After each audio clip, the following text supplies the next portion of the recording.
my major research specialty for the past 30 years or so has been incrementalism, sort of the issues of large versus small change and the question of whether it's possible to have really big dramatic changes and so on. And I mentioned that at the outset because I'm not planning on talking about that in the talk today, but I thought one obvious question about Biden's first 100 days is how you evaluate these things and are they really big dramatic changes? And if people want to ask me about that later on, I'd be happy to talk about that. The other thing I'll mention right at the beginning, which I just mentioned to you, is that political science at Colgate had a panel on Biden's first 100 days a couple of weeks ago, and I didn't participate in it, and I hadn't watched it. I got Sam Rosenfeld, who was the moderator, sent me the link, and I watched it this morning. It was very interesting. 4 panel members had 4 very different perspectives, and they said some of what I'll say here, and they said some other very different things. And so if any of you are interested in hearing more perspectives on Biden's first 100 days, I will send the link to Bill, and he can send it out to all of you if you're interested. But let me start by saying that the first 100 days standard originated with Franklin Roosevelt in 1933. His first 100 days were so spectacularly productive that all subsequent presidents have been judged in the media by this first 100 days benchmark. And Biden actually alluded to it in his speech to Congress a while back. It's not fair. It's an unreasonable criterion because Roosevelt was in the middle of the Great Depression and the public was supportive of experimentation and would have backed him to do all sorts of things. I remember Will Rogers once saying of Roosevelt that if he burned down the White House, people would say, well, at least we got a fire started anyhow. So he had a lot of latitude, and more important, he had 3/4 Democratic majorities in the House and Senate. So he could pretty much work his will for that first 100 days. And there we go. Now you can see my whole face.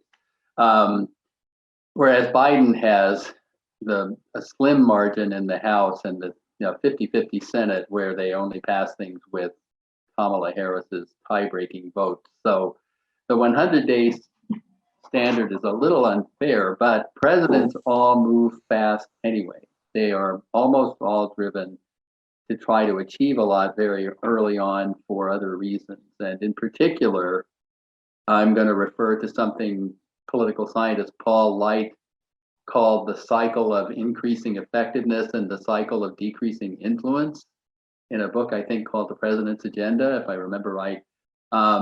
The cycle of increasing effectiveness is that presidents come to office unprepared. There is no preparation for being president, and so almost all presidents come to office without really knowing quite how to handle the office. And so you get better over time. Jimmy Carter was a good example of that. He got much better over time, but their influence declines from day one. There's this cycle of decreasing influence because when the president first takes office, there's typically pretty strong public support. There's a honeymoon period. Most presidents have a public approval rating in the 50s or even 60% range sometimes. Even George W. Bush, who won after a month delay and a 5-4 vote in the Supreme Court. And I'm not trying to say he didn't win the election. I mean, Florida, he won by 537 votes, and if you recounted it 10 times, the vote would probably move by that amount. I mean, it was essentially a tie. I'm not trying to argue that he didn't win legitimately, but that if you were disinclined to support him, I mean, usually the honeymoon effect comes because people say, oh, they all played by the rules and it was fair and there was an election and this guy won and he's not mine, but we'll support him. And the case for Bush was weaker because of all that, but he still had strong support. I'm not sure how strong the support was for Trump. I know there was more resistance to him from day one than there usually is. But in any case, you have this honeymoon effect usually. The president the president's mandate, if there is a mandate, is fresh. The presidential election is just passed, and people feel like the president, they may have won by a big margin or may have run on certain issues, and therefore has a mandate for those issues. And that will wane. After the midterm elections, the mandate's gone. The midterm election may or may not generate a mandate of its own, but it will be it will displace the old presidential mandate. The president's party will be at its strongest in the first 2 years. Not quite always, but almost always, the president's party loses seats in the House and Senate at the midterm elections. So the norm is that the president needs to move in the first 2 years because the president's party strength is as great as it's going to be. And then in the second year, everybody's looking forward to the midterms. So you really need to move right up, like right out of the gate in that first 100 days if you're going to try to pass things. Now, Biden is unusual because he really is the most experienced person to take office that I can remember ever. I mean, he's been in the Senate. He's been in politics in Washington for 46 years. I can't remember, was he in the Senate all of that time or not, but he's also been vice president under Obama and worked closely with him. So he comes into office with more experience than your usual new president, certainly more experience than Obama had or Bush had, or Trump, who had no prior relevant experience at all. And so he was able to move both quickly and effectively, I would say. The cycle of increasing influence didn't really apply to him. He knew right away kind of what he wanted to do and has lots of experience. What was Biden's mandate, if any? I would say, first of all, that Biden's mandate was more than anything else personal. He had a mandate to be the anti-Trump. People wanted Biden to be experienced, professional, honest, stable, normal, competent. They wanted him to show up for work. They wanted him to stay off Twitter. Bar is low, okay? And that's something worth noting. It's worth noting that is something that is entirely in his control. He has to go through Congress to achieve a lot of things, for example, or he may or may not be able to deal well with an immigration crisis at the border, but he can be the anti-Trump. It is within his power to do that. I think the second thing in his mandate was stop the virus, make a real effort, show that you actually care. Here again, I think Trump left the bar low for him because Trump did not seem to care. And apart from the Operation Warp Speed, he didn't really do much. He sabotaged safety efforts, turned mask wearing and social distancing into political things. And at least to me, as one voter, it did not seem to me that he cared whether I died or not. And there were Republicans who were saying, you should be prepared, old people, to sacrifice your life for the economy. And it's like, well, put some guy in there who actually cares whether I live or die. And so I think that was part of Biden's mandate. A third element, I think, was to restore a healthy democracy and try to emphasize bipartisanship. And here, what I have in mind, being 71, almost 72 years old, I remember very well Gerald Ford coming into office and saying, our long national nightmare is over. And I think that was part of Biden's mandate, that Trump was a threat to the constitutional order on a daily basis. And this really exploded on January 6th when he fostered the insurrection. And a lot of people, including me, or maybe I should say a lot of people thought like I did, which is that the Constitution is not going to survive another 4 years of this guy. And so I think Biden has a mandate to try to preserve our constitutional order, to try to restore civility, to try to restore democratic norms, and to try to work across the aisle. And from his inaugural speech and so on, it's pretty clear that he understands all that he's aware of that. Now, finally, though, I don't see Biden as having any clear policy mandate at all.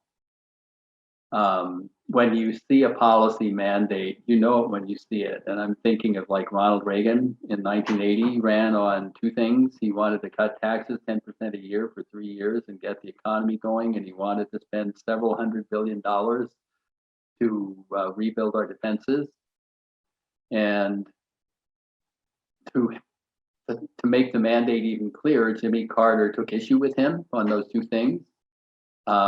Argued against the tax cuts, also said that with the environment and energy crises and so on, that the United States would never really grow again like it had grown in the past, and that in foreign policy we had to get used to not being a hegemon, and that we had to just accept that we were one nation among many. And Reagan basically said we can grow again and we can be strong again internationally, and he won decisively. And he had a big policy mandate. Now, in the case of Biden, I'm happy to take challenges from the audience later. Maybe I'm missing something, but I think with Biden, the Republicans did really well down ballot. Everybody thought from the polling going in that the Democrats would win several seats and take the Senate, and they would expand their majority in the House, and instead the Republicans won seats in the House, and the Democratic majority shrank. It's quite small now. The Democrats did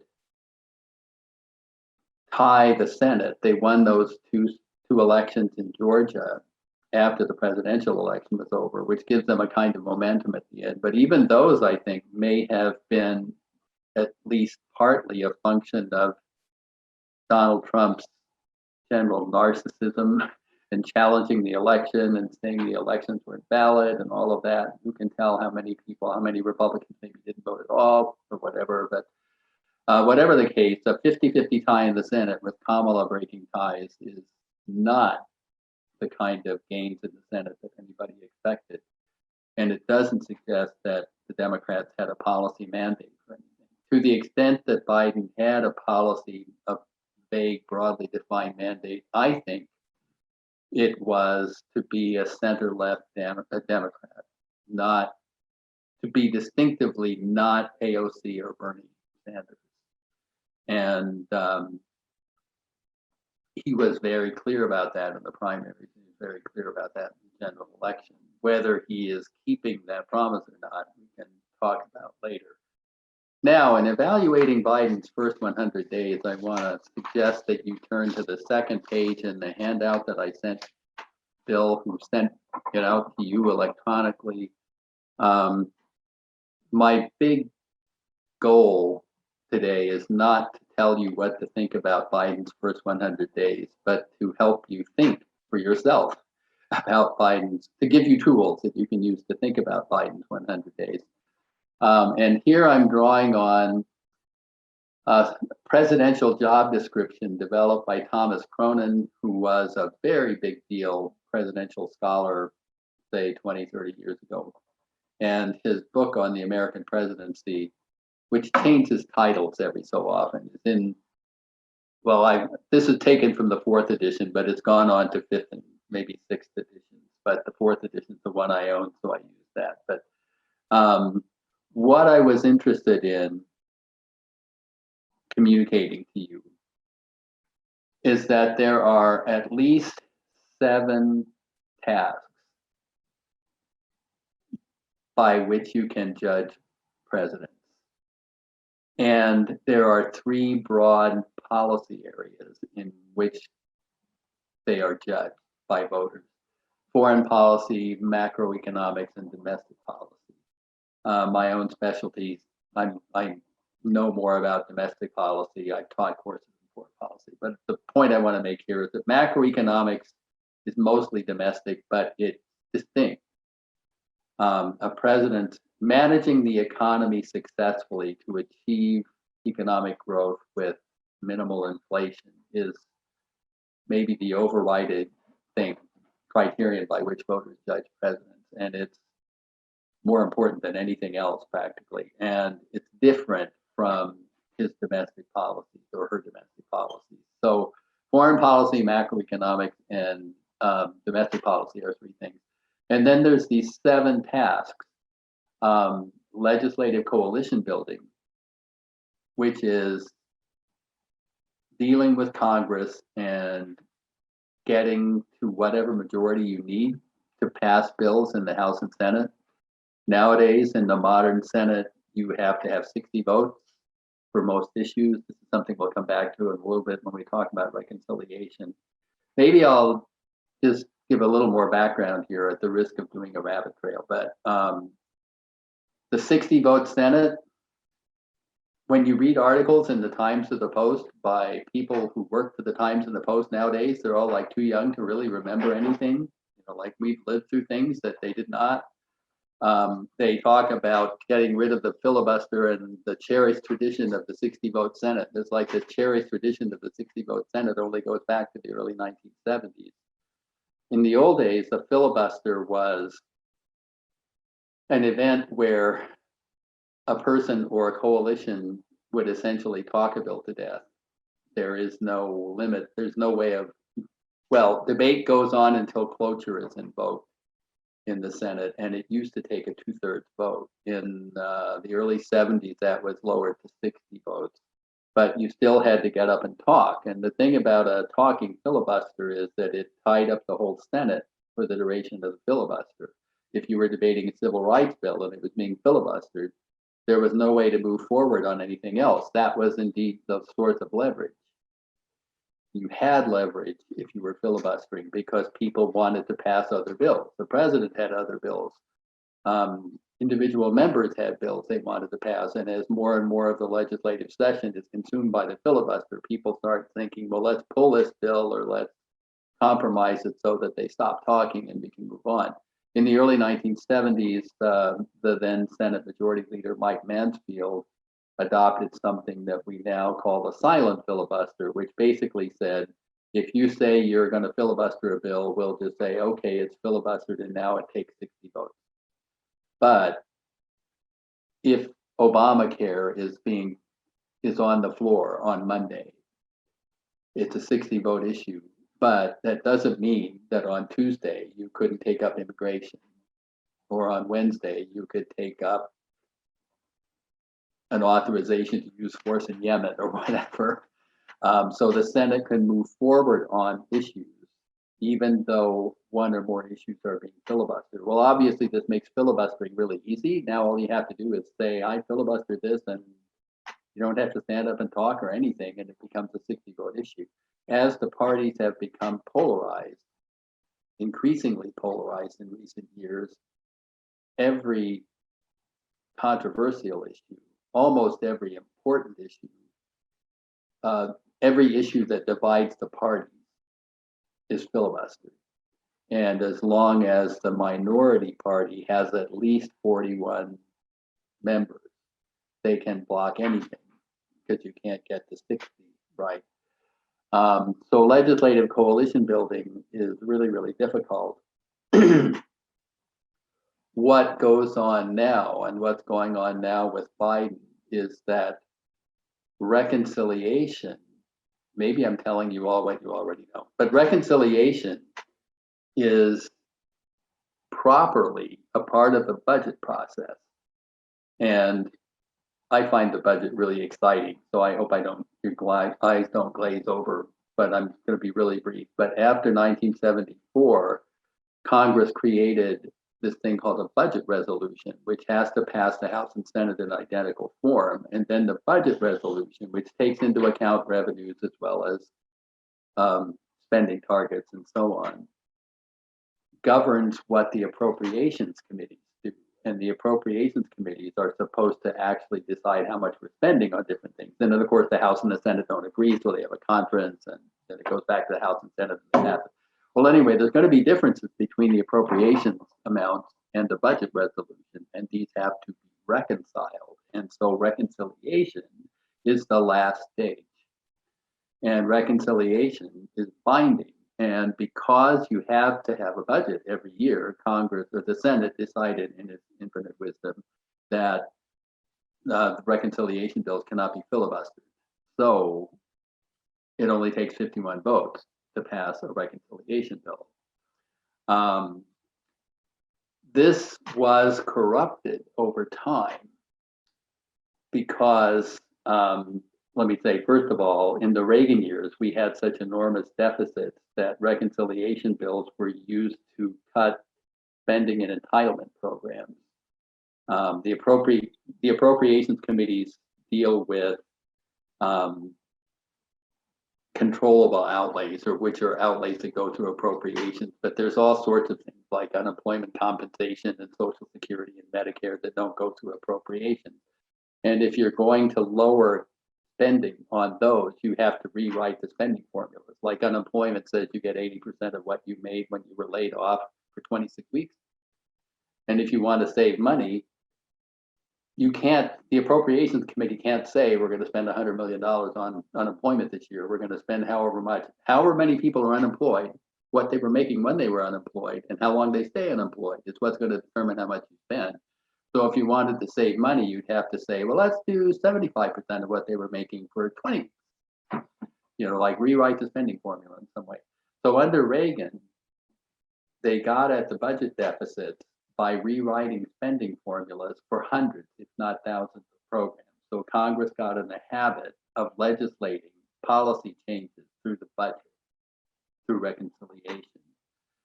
Having tasted this forbidden fruit, Congress, and the Senate in particular, decided that they would legislate as many things as possible through reconciliation because they only need 51 votes if they go through reconciliation.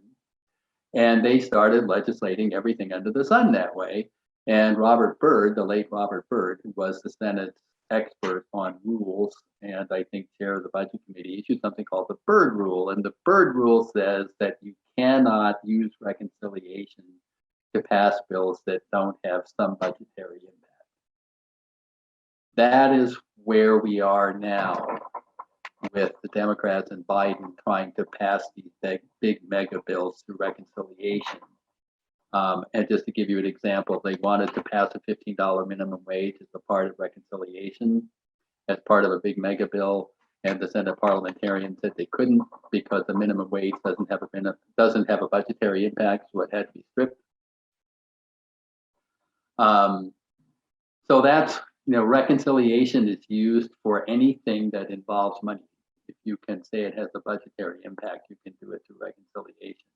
Let me say one final word about the corruption of reconciliation, which is, and this is why I bored you earlier with that statement about what reconciliation is. It's the last stage in the budget process. Budget resolution, then appropriations, and reconciling appropriations with the budget resolution. They are using reconciliation routinely now to pass bills where there has been no budget resolution passed at all. In this era of party polarization, it is the exception rather than the rule for Congress to come to agreement on a budget resolution.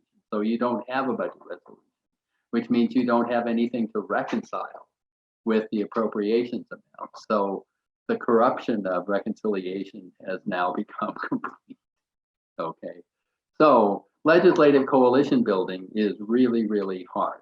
And that's probably when people think the first 100 days, that's where the brain goes. That's what they think that means, which is getting to 51 in the House and getting to 60 in the Senate. Crisis management is pretty self-evident. And crisis management, something comes along and it's a big deal. Actually, a crisis should be an action-forcing event. Like, for example, please don't misunderstand me and make me think that I don't think school shootings are terrible. But if there's a school shooting, it's terrible, but the world doesn't come to an end. Like the sun will rise, Congress will still meet the next day. If you fail to do anything about the school shooting, it's like you can still function. On the other hand, if there's not enough money in the Social Security Trust Fund to actually send out checks, Social Security is bankrupt, then you've got to do something, okay? So like School shootings should be action forcing, I think, but they're not, whereas other things are. I think probably the crisis at the border, the immigration crisis, was something that needed, if nothing else, from the perspective of optics, it needed to be addressed. It was action forcing. Priority setting and program design. Presidents are the chief agenda setters for Congress. They come in and tell the country what their priorities are going to be. Famous presidential scholar said that there's a continuing agenda, that there are issues that carry over from one Congress to the next, and one of the main functions of a new president is the certification function. The new president comes in and says, let's take up these 4 things. Now that I'm in, we're going to take up these 4 things. And you can think about Trump and immigration if you want. Like, immigration's been on the continuing agenda for a long time, but when Trump came in, immigration got serious. He was really, really interested in actually acting on immigration in a very serious way. Recruitment leadership is staffing the administration, appointing people to cabinet positions and undersecretary positions and so on. Program implementation is actually carrying out policies, acts of Congress that have been passed, doing whatever it takes to make programs actually work. Like, for example, when Congress passes a gun control law, it's implemented not just by the federal government, but by the state and local governments, so that every time there's a kind of crazy shooting, somebody does something and shoots up a target or whatever, or a school or whatever, there's almost always, it turns out that there was a red flag law or some kind of thing in their state, and the guy didn't get picked up on it, and that's an implementation failure. Okay, when laws are passed and they're not actually funded adequately, or the people are in the bureaucracy have other priorities and don't do what they're supposed to do, that's an implementation failure. Anticipating future problems is looking down the road and anticipating things that may be big problems in the next year or 5 years or 10 years. If you are ever in Washington, D.C., and you go to the Museum of American History, there's a wing where they have a whole section of it devoted to the American presidency, and you kind of go through this thing and you turn left. You get to the end of it and you turn left down another corridor, and there's a film there, there's a video that's running continuously, and they have interviews with the then living presidents. I say then living because George H.W. Bush and Reagan are both part of it, and they've since died. But Bill Clinton says at one point in that documentary that one of the important things the president has to do is look down the road and see what problems are coming. He said this is especially important when everything seems fine, when everything is going along really well and you think that it's normal for everybody to get along and we have harmony and there's no serious problems, because he said that's really fragile. That's really an important insight. I don't know whether you like Clinton or not, and I'm not saying it to, defend Clinton per se, but given the fall of man, like everybody getting along well is an unstable equilibrium that doesn't happen normally. And if things are going along well, you've got to look up ahead and see what could knock this all off balance. Finally, a really important function that people don't think about at all most of the time is what I'm calling the unifier and consoler in chief. I say I'm calling it that because Cronin has different names for that in every edition of his book, and I'm not too thrilled with any of them. But what I'm thinking about here is Ronald Reagan speaking to the nation after the Challenger disaster, Barack Obama speaking to the nation after various school shootings, Bill Clinton was very good at this also. So you've got these 7 tasks: legislative coalition building, crisis management, priority setting, staffing the presidency or the administration, policy implementation, anticipating future problems, and unifier consoler in chief. So if you want to ask about Biden's first 100 days, I think you need to think about how well he's done on these 7 tasks in these 3 areas of foreign policy, macroeconomics, and domestic policy. Um, as far as legislative coalition building is concerned, I don't think there's been any major foreign policy legislation yet.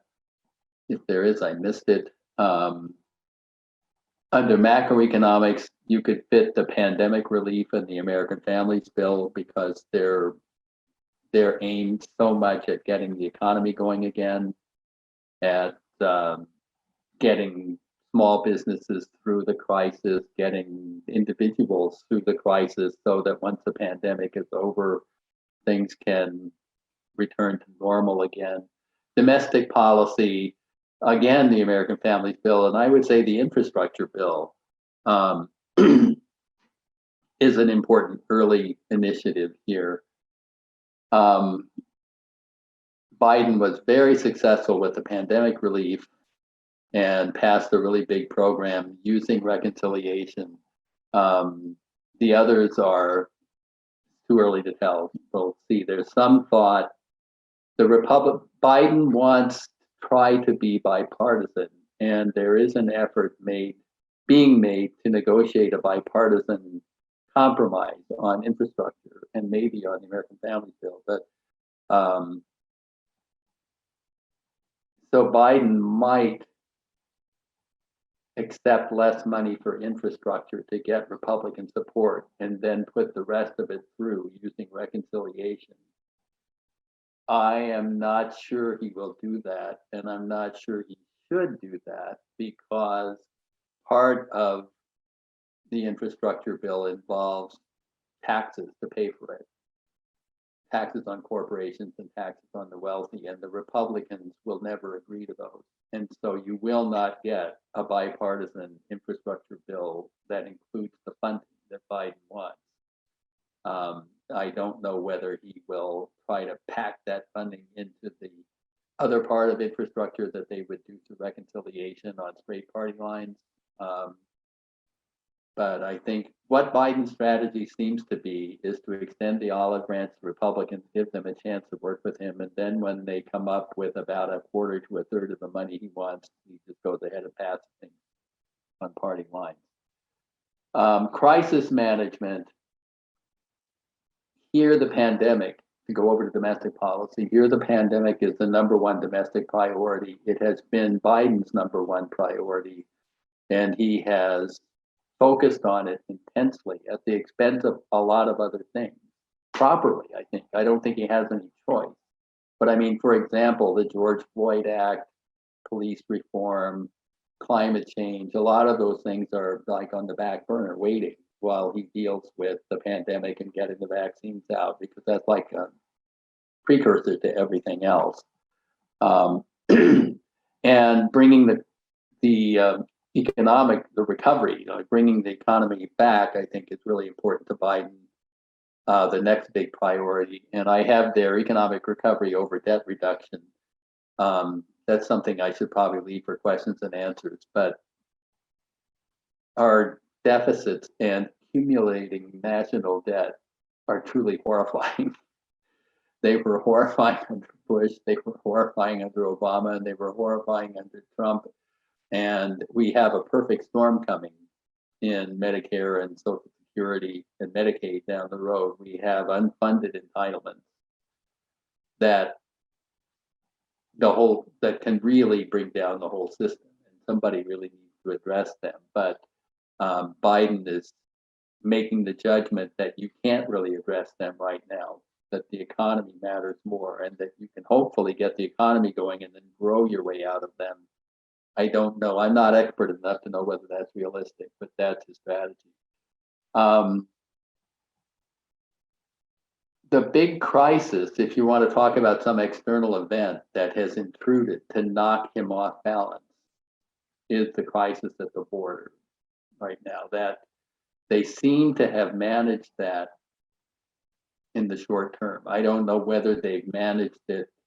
I don't think anybody knows yet. Like, I don't know whether they've just moved all these kids somewhere else into it.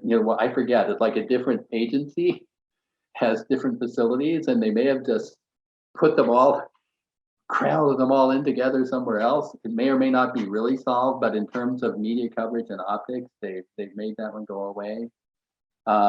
In the political science colloquium that I mentioned to you before, one of my colleagues said there are 3 possible foreign crises that could happen at any moment that the Biden administration would need to deal with. One is very possibly China invading Taiwan. Another one is Russia making a move on the Ukraine or one of the other small countries on its border. And a third one is for the US to become embroiled in the proxy war between Saudi Arabia and Iran that's going on in Yemen. And that, as my colleague said, we've distanced ourselves from Saudi Arabia, but we don't seem to have figured out exactly how we want to deal with Iran.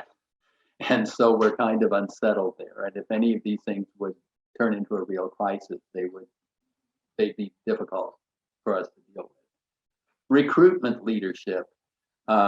Here, I say the same thing in all 3 boxes. I think that the President Biden has emphasized 2 things. I should have put these in differently. I have experience over innovation and diversity.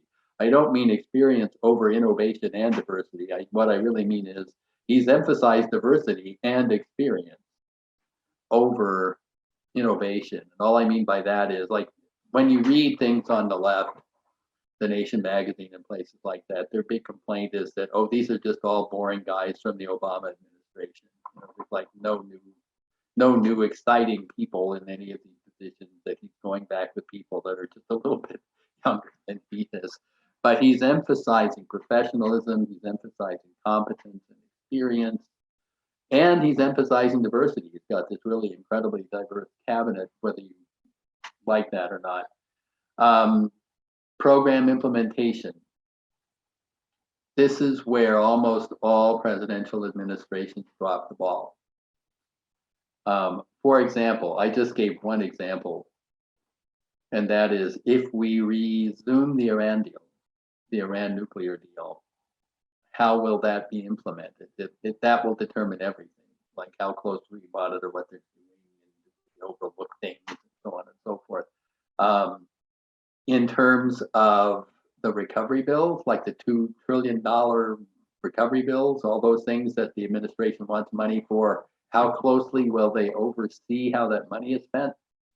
Will all those projects turn out to be good projects? Will they be shovel ready and all of that kind of stuff? It's just too early to tell. It really is too early to tell with all those things. Anticipating future problems. They plainly didn't anticipate the border crisis, but it's too early to tell, I think, on the others. We just don't know.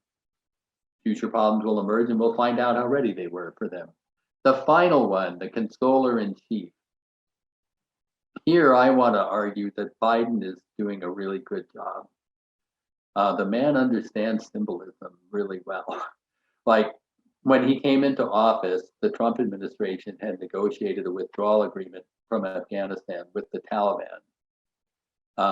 And all the military people were saying, we can't get out that fast, we need a little more time in there. And so what Biden decided was, okay, I'll give you a little more time. And then he said, we will be out by 9/11, the 20th anniversary of the September 11th attack. He's been highly acclaimed for the various things he's done publicly to grieve over all of the people who were lost to COVID, for example.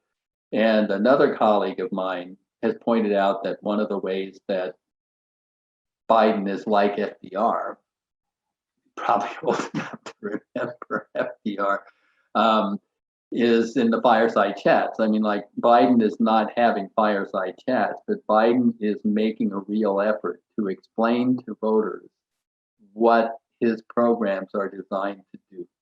And I know from reading Obama's autobiography and various other things that they felt, the Obama administration felt, that they had done a lot of good things, but they had failed to produce a narrative. They failed to make clear to people what they were doing.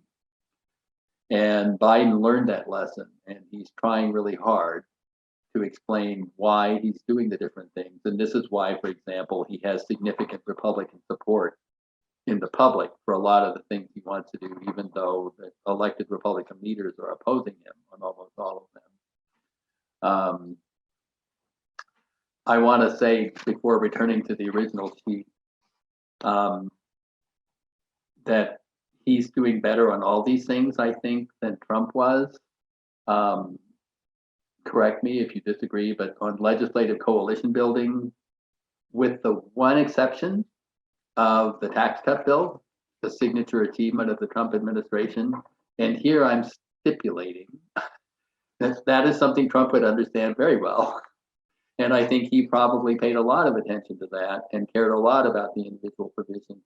Now, I should probably explain what I mean by that. For example, is usually when the president and Congress are quarreling over some bill, the president will have one or more provisions. Well, let me say, first of all, the president will be aware of what is in the bill.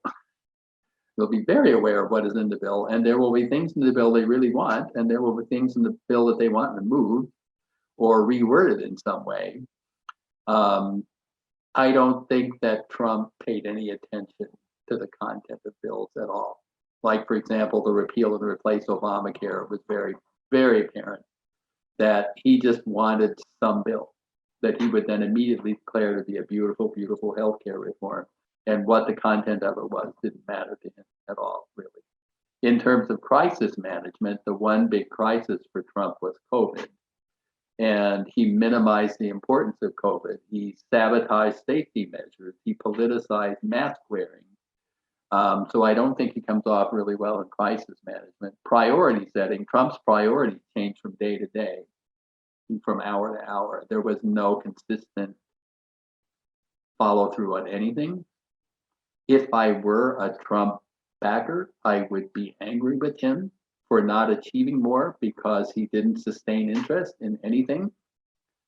Recruitment leadership. I don't know how aware you guys are. Most people aren't, but Trump didn't even fill most offices. Well, I shouldn't probably say most, but there were like many, many federal offices that he just left empty. And I don't know whether that's because he was lazy or because it was this clever strategy of his to sabotage the bureaucracy by not staffing it. That could be. And maybe it's true. One's true in one case and the other is true in other cases. But he did not fill lots of positions. And when he did fill them, he filled too many of them with essentially unqualified, unethical grifters. Program implementation, I don't see that Trump paid any attention to that at all. Anticipating future problems, I don't think Trump did that at all. He certainly didn't anticipate the virus coming and wasn't ready. And finally, unifier consoler. Trump fostered chaos, conflict, and division. And I'm spouting off here, saying more than I probably should, but I cannot imagine that Trump is not the worst president in history on that dimension, the consoler, unifier, and chief. Speaking as a Christian, I'm not really interested in the president being my national pastor, but it does fall to them to give the country solace in, like I say, cases like school shootings or the Challenger disaster or whatever, and they certainly are called upon to try to bring us together. It's impossible a lot of the time, but they should at least try to bring us together rather than fostering conflict. Now, going back to the main sheet, I want to just say 4 things that aren't on the sheet at all. And then I think I'll go to questions rather than talking about predicting what the midterm elections will be and so on. But there's 4 big areas of political dysfunction right now, I think, that need to be addressed. And it's only 100 days. I mean, I think it's too soon to fault Biden for not solving all 4 of these. But one of them, as one of my colleagues highlighted today, well, I say today, I watched the video of their panel today. There was a threat to democracy going on during the Trump administration, and at its worst, the whole insurrection on January 6th. But that is still going on. It's going on in the sense of disinformation and a lot of people persisting in believing the election was stolen, a lot of Republican election officials encouraging people to believe that the election was stolen, Republicans at the state level trying to rewrite state laws so that state legislatures can reject the electors that were produced by the popular vote in their states, as well as suppressing votes and so on. So this threat to democracy is still ongoing. Second, I would say, is filibuster reform. Or maybe what I should say is Congress cannot now address public problems in a timely manner. It's just incapable of it. And so if you have been watching over the past 2 or 3 decades, you'll notice that more and more stuff happens through executive orders by the president or through court rulings. And less problems get addressed by bills that Congress passes and the president signs. And this is because of party polarization, and it's also, I think, more than anything else, because you need 60 votes in the Senate. There are really good arguments on both sides of this. I have a really strong opinion that I am about to articulate, and I want you to know that there's really good arguments on the other side of this. But the Madison and Hamilton in the Federalist papers were both strongly opposed to extraordinary majorities for regular legislation. Alexander Hamilton, in one of the Federalist papers, said that having an extraordinary majority gives the minority a veto over legislation and basically will be used to enervate the government and make the government in power look weak and ineffectual. But that is exactly what is happening over and over again. Hamilton and Madison both favored what they call the Republican principle, which is majority rule. And maybe what I should say is just reiterate, there's checks and balances in our Constitution. Bills have to pass the House and the Senate and be signed by the president. But that doesn't mean that one of the two houses should allow the minority to prevent any action at all. And so unless the filibuster is eliminated, or reformed in some way that it becomes an exception rather than the rule again, we're going to still be in this situation where it's almost impossible to do anything. Third, which I talked about before, is the corruption of the reconciliation process. People who oppose getting rid of the filibuster keep saying we need bipartisanship and we need to have at least some members of the minority party supporting everything. It doesn't happen. What happens instead is the minority party votes together to stop whatever the majority party wants to do. But the truth of the matter is that we have majority rule in the Senate on everything that involves money. If it has a budgetary impact, you can do it through reconciliation, and so reconciliation is abused. And as I said before, I think that we've come to the point where you're using reconciliation where there is no budget resolution. There is nothing in the budgetary process that needs reconciling. If there's no budget resolution, and yet we use reconciliation anyway, and people use reconciliation to try to fit everything in the world into them. And that's why you have like a big mega bill with infrastructure where you have roads and bridges and those kind of things, and then a whole bunch of other things in there. And this is because you try to pass as many things as possible with just the 51 votes. Finally, and then I will shut up. For the past several decades, we've had an ascendance of what I would call symbolism over substance. There was a political scientist named Murray Edelman who wrote a book back in the 1960s and several books following called The Symbolic Reassurance, or The Symbolic Uses of Politics. His thesis was that political elites, and he meant interest groups and elected officials basically, were contending over monetary rewards. He called them material rewards. And periodically the mass public would become aroused over something. Something would happen, a school shooting or whatever, something would happen, or an economic abuse by corporations or whatever. And the public would be aroused, and then politicians would dispense symbols to reassure the public, and public opinion would wane again. And by symbols, when I say dispense symbolic reassurances, I mean things that are cosmetic. They look real, but they're not.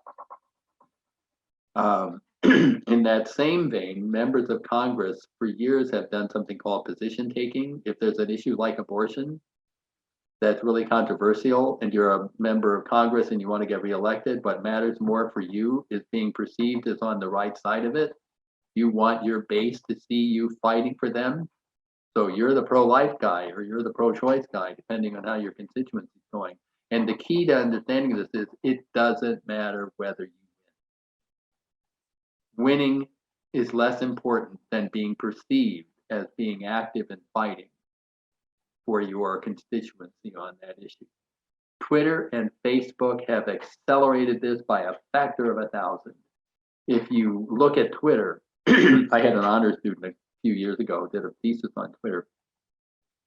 And Twitter provides members of Congress with ample opportunities to weigh in on issues of the day in ways that make them seem really important and active, but all they're really doing is tweeting. So they can be there fighting for you and saying how Biden is going to make us all eat less hamburgers or whatever it might happen to be. And it goes on both sides. But my point is, it's entirely symbolic. Okay, they're cranking out symbols so that they're position taking. They're trying to seem like they're fighting for you. Trump took this to a new level. In the past, what would happen was interest groups and elected officials would deal with different issues, and when the public became aroused, you dispense some symbols to make them settle down again. Trump creates the anxiety and then dispenses symbols to reassure the public. And for Trump, it's like this perfect scam because he doesn't need to win. He doesn't need to deliver benefits to you. All he needs to do is seem like he's fighting for you. And so he can manufacture something like an invasion of immigrants approaching the Mexican-Texas border and then try to stop them. And whether he succeeds or whether he fails, he's fought for you, right? So it's just all symbolic. In this regard, I want to say I was a Republican many years. I have been a Republican. I'm not just a liberal who loves Biden, but I think that Biden is trying really hard to actually do substantive things. He's trying to get vaccines out. He's trying to get relief to people. If you want to talk to me about whether the fact that everything he wants to do costs $2 trillion and he's going to bankrupt us, then we can have an interesting conversation. But he's not symbolic. I mean, he understands the symbolism of like, we're going to be out of Afghanistan by 9/11. But he's also delivering a lot of actual, tangible product, I guess. Well, I think I've talked plenty long enough. I'm going to open it up to questions. I decided not to talk about trying to predict the future in the midterm elections. If any of you want to ask that, that would be fine. But I think that time for me to, as Al Gore said in 2000 in his final speech, time for me to go away. So I'll open it up to questions.